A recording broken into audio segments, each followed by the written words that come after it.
નકુમબંધના મોહનભાઈ છે। અમે અહીંયા સ્ટેજ પ્રોગ્રામ માટે આવ્યા છીએ। અમે દેવભૂમિ દ્વારકામાં રહીએ છીએ। અહીંયા રાજ્યપાલ આવવાના છે, આચાર્ય દેવવ્રતજી, તે ઉદ્ઘાટન માટે આવવાના છે। અમે અહીં સાંસ્કૃતિક કાર્યક્રમ માટે આવ્યા છીએ। અમને બહુ ખુશી થાય છે કે અમને અમારા ગ્રુપને અહીં બોલાવ્યું। અમારા ગ્રુપનું નામ આંબાવાડી કલાવૃંદ છે। અમે બાવન બેડા, મહાઆરતી, બીજા ઘણા બધા લોકનૃત્ય કરીએ છીએ। અમે અહીંયા બાવન બેડા અને મહાઆરતી અને બીજા બધા ઘણા બધા નૃત્ય કરવાના છીએ। અમે આ 45 વર્ષથી આ કરીએ છીએ। મારું નામ ચારમી દોશી છે અને હું જામનગરથી આવી છું। હું છેલ્લા 8 વર્ષથી કોરિયોગ્રાફી કરાવડાવું છું અને અત્યારે શ્રી પટેલ રાસમંડળી લોકકલા ટ્રસ્ટ છે એમના થ્રુ આવી છું અહીંયા કોરિયોગ્રાફી કરવા માટે।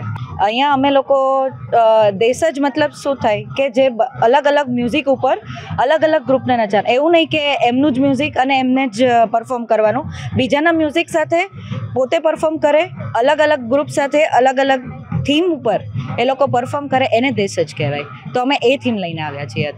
અત્યારે અમે 8 ટીમોને તૈયાર કરેલા છે જે અલગ અલગ સ્ટેટમાંથી આવી છે। હા, નમસ્તે, મારું નામ છે સિંધલ પૂર્વીબા અને આ અમારું ગ્રુપનું નામ છે પૂર્વી લોકકલા કેન્દ્ર અને જેના મેઇન લીડર છે શૈલેષ સિંધલ। એકચ્યુઅલી આ ગ્રુપ તો ઘણા વર્ષ થઈ ગયા, કેમ કે શૈલેષ સર છે એ 20થી વધારે વર્ષથી આ ગ્રુપ ચલાવે છે, પણ અમે આ બધા ગ્રુપમાં લગભગ 15 વર્ષથી અમે બધા જોડાયેલા છીએ અને આ ગ્રુપ વધારે પડતું સાંસ્કૃતિક કાર્યક્રમમાં જ ભાગ લે છે અને આપણી સંસ્કૃતિને આગળ લઈ જવા માટે આ ગ્રુપ પ્રયત્ન કરી રહ્યું છે। આજે ગજિયો ફોક ડાન્સ કરવાના છીએ અમે, જે રબારી કમ્યુનિટીની છોકરીઓ કરે છે અને ગજિયો ફોક ડાન્સ એ વિશ્વ પ્રખ્યાત લોકનૃત્ય થઈ ગયું છે, જે કચ્છની ખાસ કરીને કચ્છની છોકરીઓ કરે છે। નમસ્તે, મારું નામ નીતિ ભટ્ટ છે અને અત્યારે અહીં ભુજમાં ચાલે દેશ જ કાર્યક્રમમાં આસિસ્ટન્ટ કોરિયોગ્રાફર તરીકે કાર્ય કર્યું છે।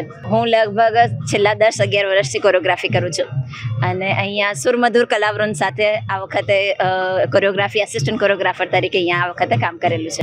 અત્યાર સુધી તો ઘણા બધા વાઇબ્રન્ટ ગુજરાત છે, કાંકરિયા ફેસ્ટિવલ છે, ઉત્તરાયણ મહોત્સવ છે, નવરાત્રિ મહોત્સવ છે, ઘણા બધા કાર્યક્રમો, મોઢેરા સૂર્ય મંદિર મહોત્સવ છે, એવા ઘણા બધા કાર્યક્રમોમાં મેં કોરિયોગ્રાફર તરીકે કામ કર્યું છે। અહીંયા આજના દિવસમાં ગવર્નર સાહેબ શ્રી દેવવ્રત આચાર્યજી આવી રહ્યા છે અને એમના ઉપલક્ષમાં અમે અહીંયા 8 ગ્રુપને તૈયાર કર્યા છે। 8 ગ્રુપમાં દેશ જ એવી થીમ ઉપર, એટલે કે આપણી કે લોક સાંસ્કૃતિક જનજાતિઓ જે પણ છે એ લોકોની સાથે આપણે કામ કરીએ છીએ અને એ લોકોની જે પણ સંસ્કૃતિ છે એને બહાર લાવવાનો પ્રયત્ન કર્યો છે। મારું નામ શંકરભાઈ હકાભાઈ જરીગિયા, પઢાર, 60 વર્ષથી, રાણાગઢ, લીંબડી તાલુકો, સુરેન્દ્રનગર ડિસ્ટ્રિક્ટ। આજ આ કાર્યક્રમ માટે, દેશજ કાર્યક્રમ આપવા માટે અમારું કાંસી જોડા ખરું ને, મંજીરા રાસ મંડળ જે કહેવાય કાંસી જોડા, એ મંડળ લઈને આવ્યો છું। આ ભારતમાં એક જ છે, આ સ્ટેટ વખતથી તૈયાર થયેલું છે। જવાહર નહેરુ જોડે પણ અમારા વડવાઓએ એવોર્ડ લીધેલો છે। અત્યારે 5 રાષ્ટ્રપતિ જોડે મારી મુલાકાત થયેલી છે અને 2 રાષ્ટ્ર આ 2023માં મને છે ને राष्ट्रपति ત્યાં બોલાવીને राष्ट्रीय अवार्ड आया। मेरा नाम रंजना डाबी है, मैं किशनगढ़ से आई हूँ और चरी डांस लेके आई हूँ। ये मैं 90 से सीखी थी और 90 से मैं डांस कर रही हूँ।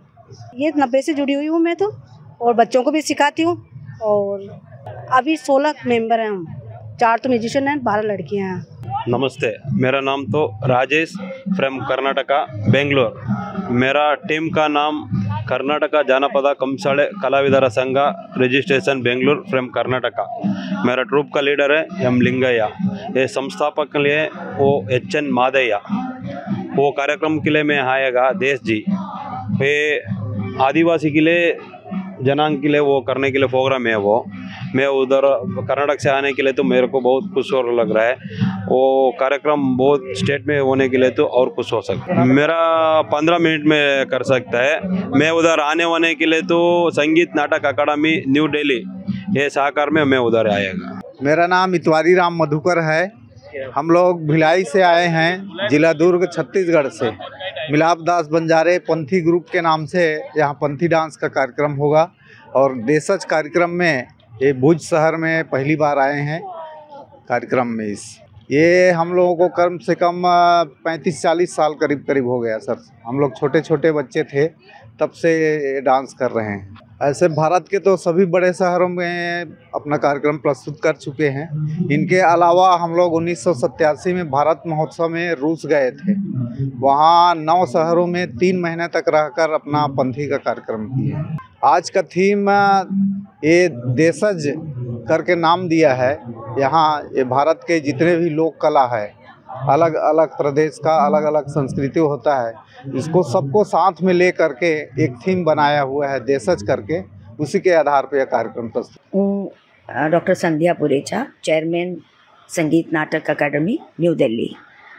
સંગીત નાટક અકાદમી દ્વારા દેશના વિવિધ ભાગોમાં વિવિધ કલાના ઉત્સવોનું આયોજન કરવામાં આવે છે. એમાંથી ખાસ કરીને લોકનૃત્ય, જનજાતીય નૃત્ય, નાટ્ય, સંગીતની સેવા માટે દેશ જ કાર્યક્રમનું આયોજન દર વર્ષે વિવિધ ભાગોમાં થતું હોય છે. આ વખતે પહેલીવાર કચ્છમાં ભુજમાં અમે આવ્યા છીએ અને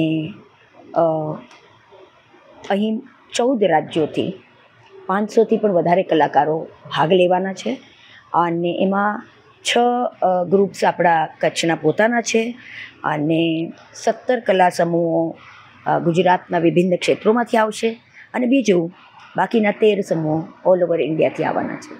અને મને બહુ આનંદ થયો છે કે આજે આપણા ગવર્નરશ્રીએ આનું ઓપનિંગ કરવાનો સ્વીકાર કર્યું છે અને એ બી સાથે સાથે જ મને બહુ જ આનંદ થાય છે કે કચ્છના આપણા વિધાયક શ્રી કેશુભાઈ પટેલજી અને આપણા ભુજના કલેક્ટર શ્રી અમિતભાઈ અરોડાજી પણ અમને બહુ જ સુંદર સાથ અને સહકાર આપી રહ્યા છે.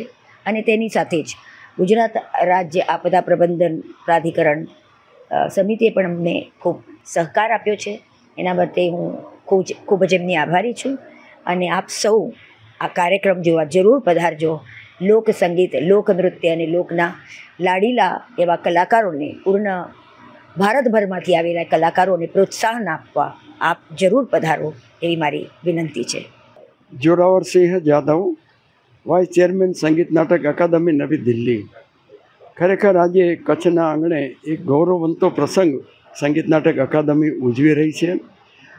3 દિવસના આ કાર્યક્રમમાં લગભગ 500 ઉપરાંત ભારતના વિવિધ રાજ્યોમાંથી આવેલા તળ ધરતીના લોક કલાકારો પોતાની કલા પ્રસ્તુત કરનાર છે. જેમાં રાજસ્થાનનું ચારી નૃત્ય, ગુજરાતનું ગજિયું કચ્છનું, હરિયાણાનું ફાગ નૃત્ય, ગુજરાતનું પડારોનું નૃત્ય, છત્તીસગઢનું પંથી નૃત્ય, ગુજરાતનું 52 બેડા નૃત્ય, કર્ણાટકનું વિસુ કામલી અને ગુજરાતનું ડાંગી નૃત્ય, એટલા ગ્રુપો આજે પોતાનો કાર્યક્રમ પ્રસ્તુત કરનાર છે. ખરેખર દેશજ કાર્યક્રમ એ આમ તો ગામડાનો આપણે જે દેશી કહીએ છીએ, દેશી ભાષાના કલાકારો જે ગામડાની ધરતીની ધૂળમાં રમવાવાળા ચીથરે વીટા રતન જેવા કલાકારો એ બધાને શોધીને અહીંયા પ્લેટફોર્મ પર અમે ખાસ લઈ આવ્યા છીએ, જેથી કચ્છના પ્રજાજનોને બીજા રાજ્યોની કલા, સંસ્કાર અને સંસ્કૃતિનો ખ્યાલ આવે અને એનો કલાનો પ્રચાર થાય. એ રીતે ભારતભરના કલાકારોની કલા લુપ્ત ન થઈ જાય, એ પરંપરા જળવાઈ રહે અને એ વધુ લોકપ્રિય બને અને નવા કલાકારોને કામ કરવા માટેનો ઉત્સાહ અને પ્રેરણા મળે. એટલા માટે અકાદમી આ કાર્યક્રમ યોજી રહી છે.